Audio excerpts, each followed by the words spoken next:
नमस्कार दोस्तों। आज हम देखेंगे भारत के दर्रे और घाटियाँ। ठीक है। इसके पहले हमने हिमालय को 3 भागों में पढ़ लिया है। अगर आपने उसे नहीं देखा है तो हमारे चैनल पर वीडियो है, आप उन्हें जा करके देख सकते हैं। तो चलिए हम आज का हमारा टॉपिक स्टार्ट करते हैं। तो सबसे पहले हम मैप में ये देख लेते हैं कि दर्रों की स्थिति कहाँ है। ठीक है। तो सबसे पहले जम्मू कश्मीर राज्य में देखें तो इन राज्य में हमको कौन कौन से दर्रे नजर आते हैं। काराकोरम दर्रा है ना, जोजिला दर्रा, चांगला, खारदुंगला, थांगला, बाड़ालाचा और इमिसला, ये दर्रे हमको जम्मू कश्मीर राज्य में नजर आते हैं। उसके बाद इधर पश्चिम तरफ देखें तो बुर्जिल्ला, पीर पंजाल और बनिहाल, ये दर्रा भी हमको ये जम्मू कश्मीर राज्य में नजर आते हैं। अब हिमाचल प्रदेश में कौन कौन से दर्रे हमको दिख रहे हैं। एक रोहतांग दर्रा और एक शिव किला दर्रा। ठीक है। अब उसके बाद उत्तराखंड में देखें तो कौन कौन से दर्रे हमको नजर आ रहे हैं। एक नीति दर्रा और एक माना दर्रा। ठीक है। उसके बाद सिक्किम में देखें तो कौन कौन से दर्रे हमको दिख रहे हैं। नाथुला और जेलेपला। ठीक है। अब अरुणाचल प्रदेश में देखें दर्रे कौन कौन से हैं तो एक बोमडिला, ये अरुणाचल प्रदेश में, यांग्याप भी अरुणाचल प्रदेश में है। ठीक है। लिखापानी भी अरुणाचल प्रदेश में है, दीफू भी अरुणाचल प्रदेश में है और पांगसांग भी अरुणाचल प्रदेश में। ठीक है। उसके बाद मणिपुर में हम देखें तो जो तुजू दर्रा है वो कहाँ पर स्थित है, मणिपुर में स्थित है। ठीक है। अब इसके अलावा महाराष्ट्र और केरल में भी दर्रे पाए जाते हैं, तो उनकी स्थिति हम देख लेते हैं कि महाराष्ट्र में कौन कौन से दर्रे स्थित है। एक थाल घाट और एक भोर घाट। और केरल में कौन सा दर्रा स्थित है, पालघाट और शेनकोट्टा। ठीक है। ये कहाँ पर स्थित है, केरल में। अब हमने तो अभी इनकी स्थिति देख ली राज्यवार की, किन किन राज्यों में स्थित है। अब हम ये देखेंगे कि ये हिमालय की किन श्रेणियों में स्थित है, क्योंकि कई बार ऐसा होता है कि राज्य ना पूछ के श्रेणी के आधार पर पूछ लेता है कि कौन सा दर्रा किस श्रेणी में स्थित है। ठीक है। तो हम सबसे पहले देखेंगे कि ट्रांस हिमालय में कौन कौन से दर्रे स्थित है। तो ये आप देख सकते हैं काराकोरम, केपसांग, लनकला, चांगला, ये जो दर्रे हैं ये कहाँ पर स्थित है, ट्रांस हिमालय में। और ये किस राज्य में स्थित है, जम्मू कश्मीर में। याद रखिएगा, ट्रांस हिमालय में जो भी दर्रा स्थित होगा वो किस राज्य में स्थित होगा, जम्मू कश्मीर राज्य में ज्यादातर। ठीक है। और वृहद हिमालय में कौन कौन से दर्रे स्थित है, बुर्जिल्ला, बाड़ालाचा, शिवकिला, माना, नीति, मुलिंगला, जलेपला, ये कहाँ पर स्थित है, वृहद हिमालय में स्थित है। ठीक है। इनके फिर मैंने इधर पे राज्य भी लिख दिए है कि ये किन राज्यों में स्थित है। ठीक है। अभी हमने मैप में भी देख लिया, प्लस मैंने यहाँ पर भी इसको लिख दिया है ताकि आप लोगों को समझने में कोई दिक्कत ना हो। ठीक है। माना, नीति, मुलिंग, ये कहाँ पर स्थित है, उत्तराखंड में। थांगला और बुर्जिला कहाँ पर है, जम्मू कश्मीर में। जलेपला कहाँ पर है, सिक्किम में। ठीक है। अब देखते हैं लघु हिमालय में कौन कौन से दर्रे स्थित है। तो लघु हिमालय में 3 दर्रे स्थित है। कौन कौन से, पीर पंजाल, बनिहाल और रोहतांग। जिसमें से जो पीर पंजाल और बनिहाल दर्रा है वो किस राज्य में स्थित है, तो ये जम्मू कश्मीर राज्य में स्थित है। और रोहतांग दर्रा कहाँ पर स्थित है, हिमाचल प्रदेश में स्थित है। ठीक है। याद रखना शिवकिला दर्रा जो है वो महान हिमालय में स्थित है ना।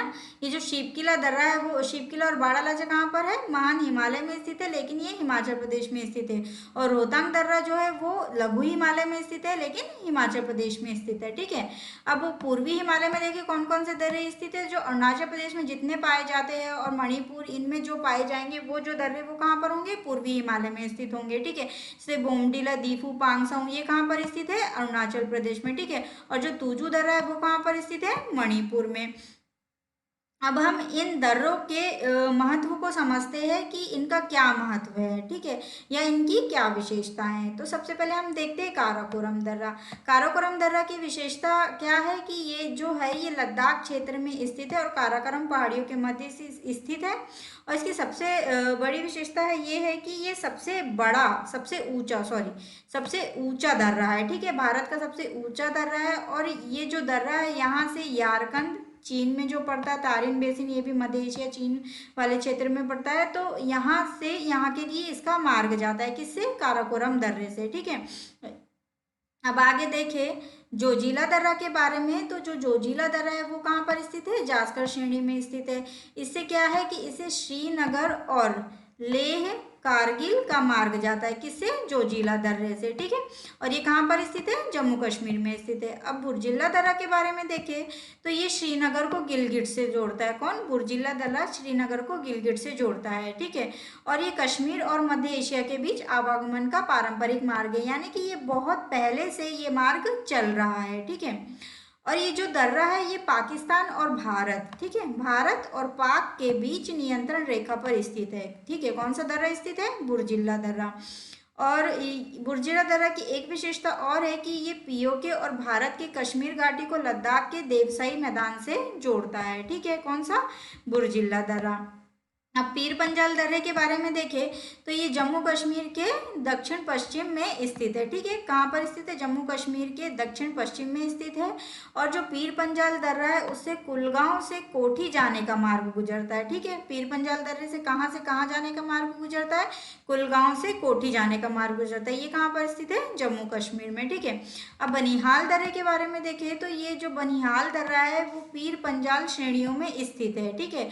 और इस दर्रे से जम्मू कश्मीर से श्रीनगर जाने का मार्ग गुजरता है, किससे? बनिहाल दर्रे से।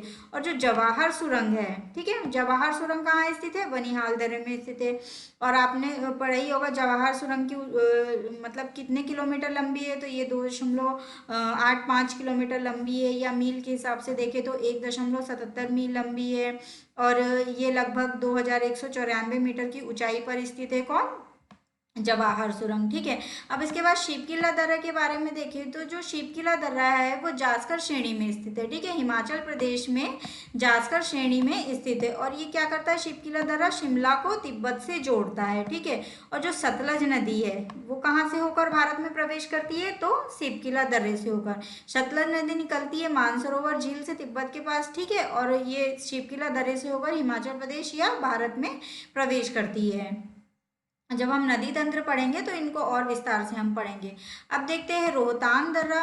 तो रोहतांग दर्रा कहाँ पर? ये हिमाचल प्रदेश के पीर पंजाल श्रेणियों में स्थित है, ठीक है। रोहतांग दर्रा कहाँ पर है? हिमाचल प्रदेश में और पीर पंजाल श्रेणियों में स्थित है। इसकी ऊंचाई लगभग कितनी है? तो 4631 मीटर इसकी ऊंचाई है। और ये जो दर्रा है हिमाचल प्रदेश के कुल्लू, लाहुल और स्पीति घाटियों को जोड़ता है, ठीक है। कौन सा दर्रा जोड़ता है? कुल्लू, लाहौल, स्पीति घाटियों को कौन सा दर्रा जोड़ता है? तो रोहतांग दर्रा जोड़ता है, ठीक है।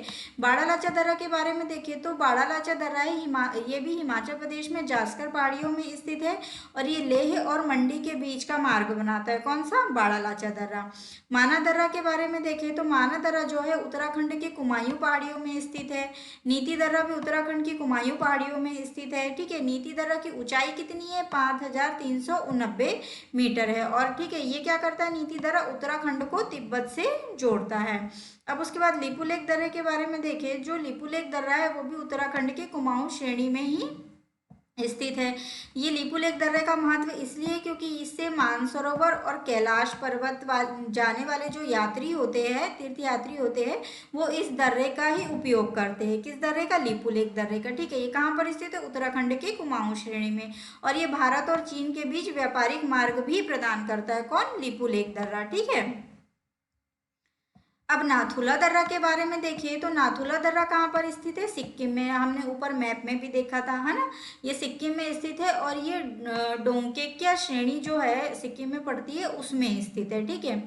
इसका महत्व इस प्रकार से है कि 1962 में जब भारत चीन युद्ध हुआ था तो उसके बाद इसको बंद कर दिया गया था, ठीक है। कब? 1962 में भारत चीन युद्ध के बाद। लेकिन इसको कब खोला गया? तो 2006 में इसको फिर से खोला गया था।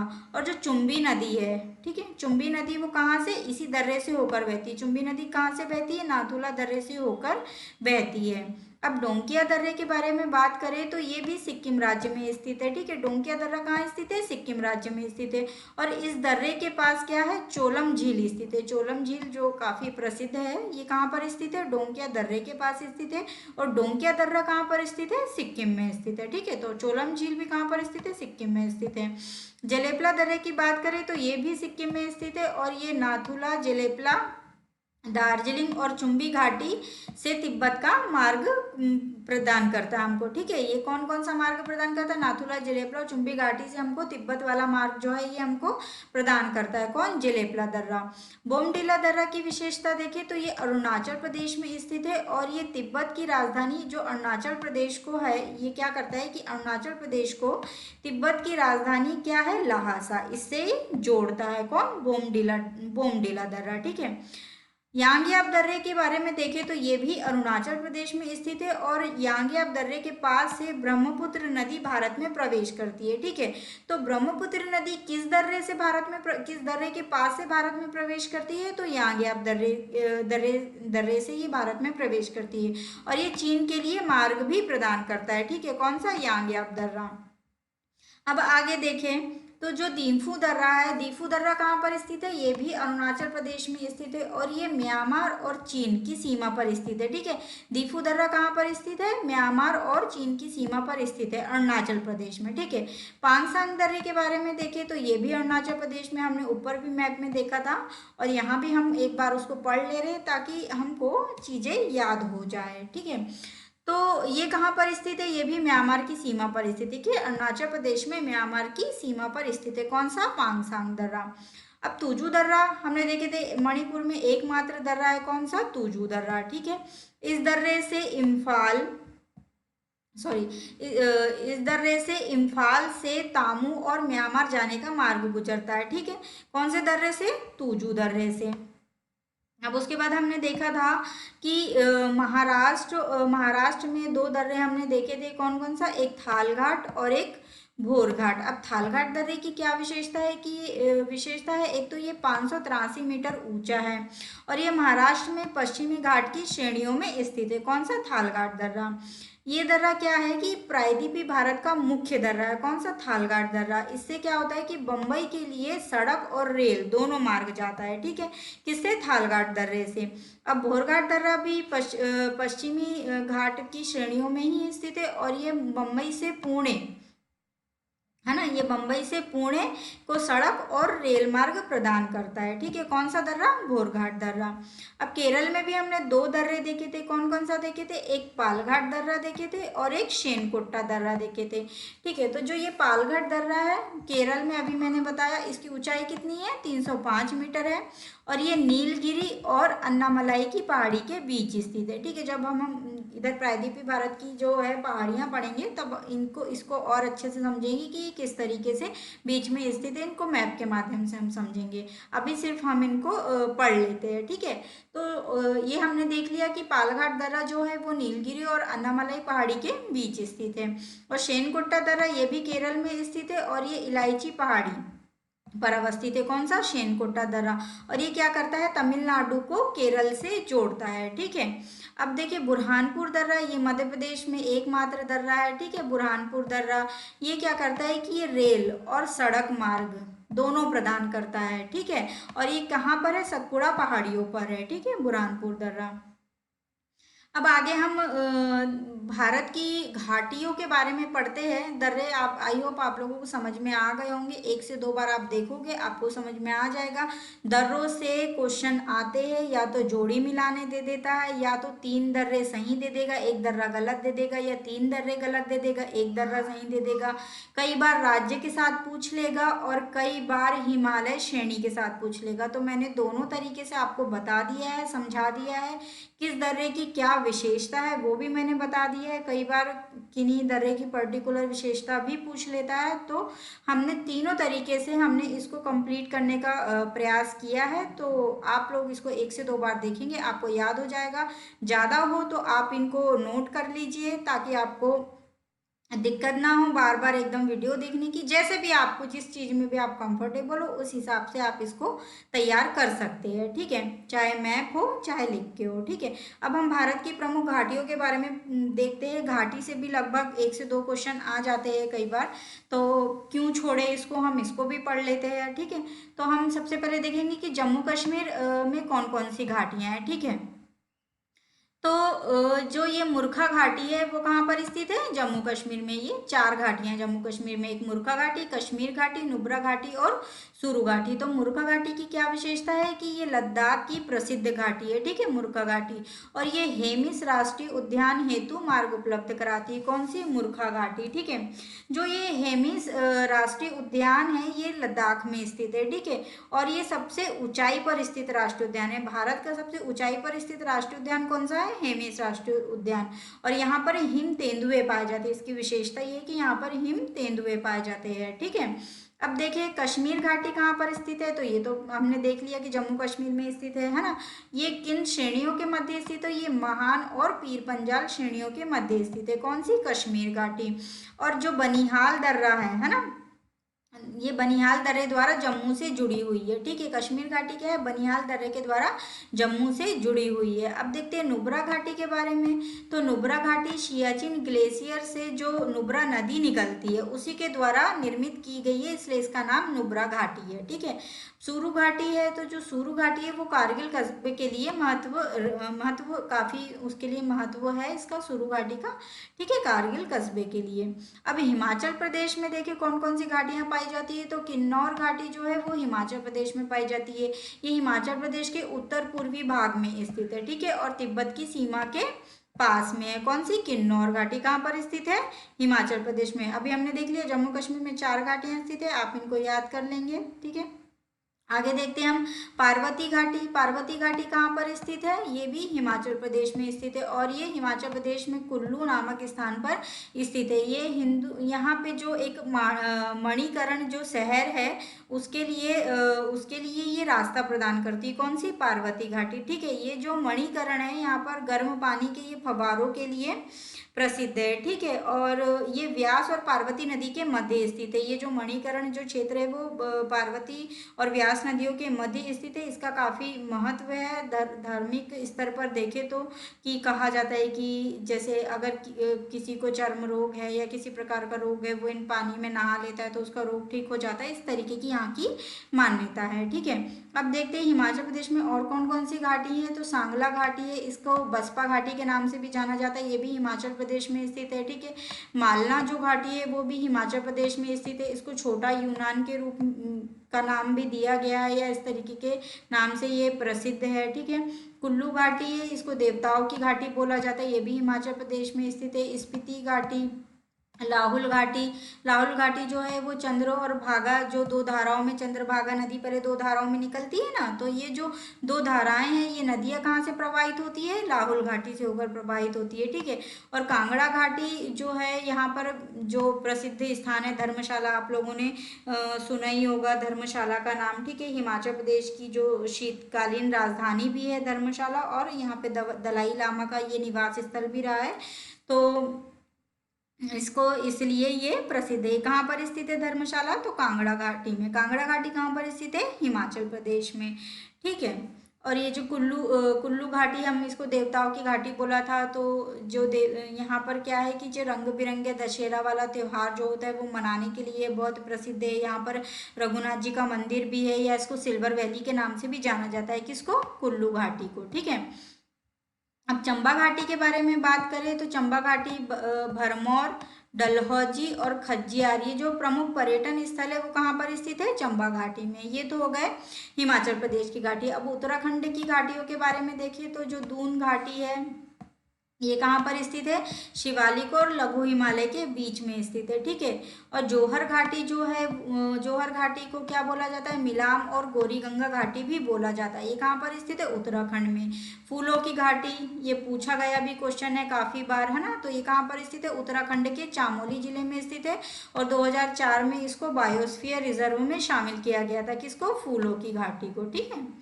धर्मा घाटी, ये भी उत्तराखंड में है। शोर घाटी उत्तराखंड में है। नेलांग घाटी ये उत्तराखंड के उत्तरकाशी जिले में गंगोत्री नेशनल पार्क में स्थित है, ठीक है। कहाँ पर स्थित है? गंगोत्री नेशनल पार्क में स्थित है, और भारत चीन सीमा के निकट स्थित है, ठीक है। 1962 में जो भारत चीन का युद्ध हुआ था उसके बाद इसको बंद कर दिया गया था, और 2015 में इसको फिर से शुरू कर दिया गया। किसको? नेलांग घाटी को।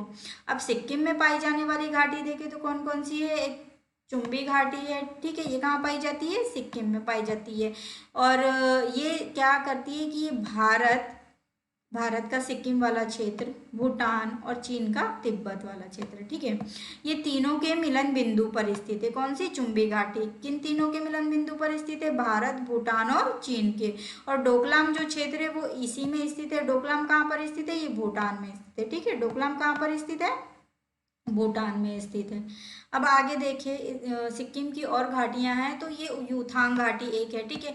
तो यूथांग घाटी क्या है, हॉट स्प्रिंग के लिए प्रसिद्ध यूथांग घाटी है, ठीक है। ये रोडोडेंड्रॉन है ना, रोडोडेंड्रॉन झाड़ियों और अन्य वनस्पतियों के प्रजातियों से ढकी हुई है।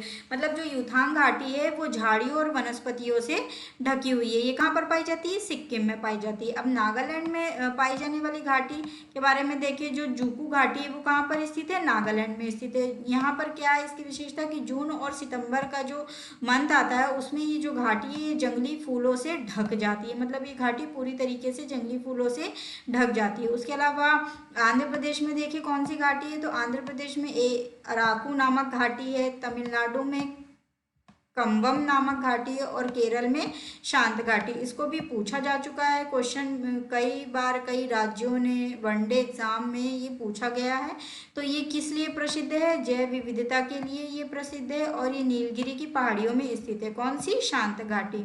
और जो कुंथी नामक नदी है वो यहाँ के ही वन क्षेत्र से उद्गमित होती है, ठीक है, केरल से। तो आज हमने देख लिया हमारे भारत में पाए जाने वाले दर्रे और घाटियाँ। यहाँ से क्वेश्चन आने की संभावना रहती है। आप इन वीडियो को बहुत अच्छे से देखें, बहुत अच्छे से पढ़ें, और अगर आपको कुछ ना समझ में आया हो या आपका कोई क्वेश्चन हो तो आप मुझसे कमेंट बॉक्स में पूछ सकते हैं, ठीक है। तो चलिए आज के लिए इतना ही, बाकी का अगले वीडियो में।